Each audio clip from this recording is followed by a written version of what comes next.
tu veux que je pardonne à ce type?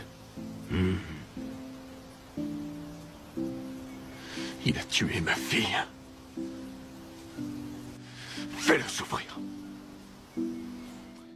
Qui n'a jamais été contrarié, qui n'a jamais été blessé par un être cher, qui n'a jamais été trahi par un proche. Bien sûr, tout le monde a déjà été contrarié. Et il arrive que lorsque la blessure est trop profonde, on a du mal à pardonner. On se dit hors de question de pardonner. Ce que cette personne m'a fait est inacceptable. Mais à cet effet, que signifie donc pardonner? Pardonner, c'est le fait de ne pas tenir compte d'une offense qu'on t'a faite, d'une erreur, d'une faute. C'est le fait de renoncer à punir, de renoncer à se venger, de renoncer à rendre le mal par le mal. Seulement, il n'est pas facile de pardonner à une personne qui t'a fait du mal. Surtout si tu croyais en elle, que tu avais confiance en elle. Tu préfères la garder prisonnière et tu refuses de lui pardonner. Le souci est que lorsque nous refusons de pardonner, nous nous constituons nous-mêmes comme étant prisonniers.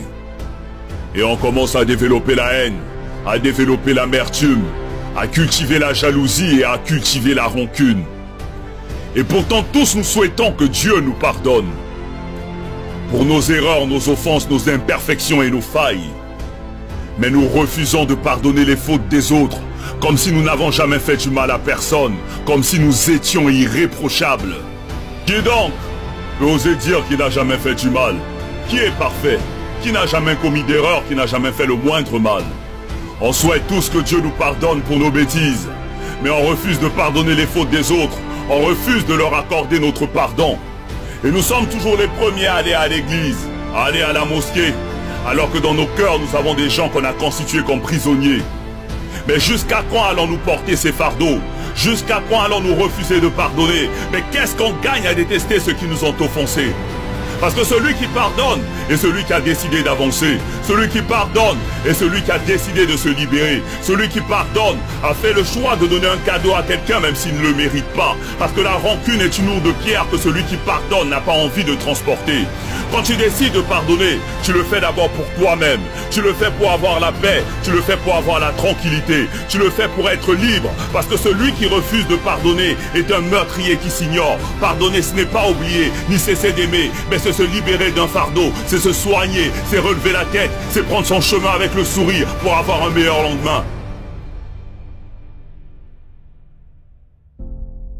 Pardonnons à toutes ces personnes qui nous ont blessés.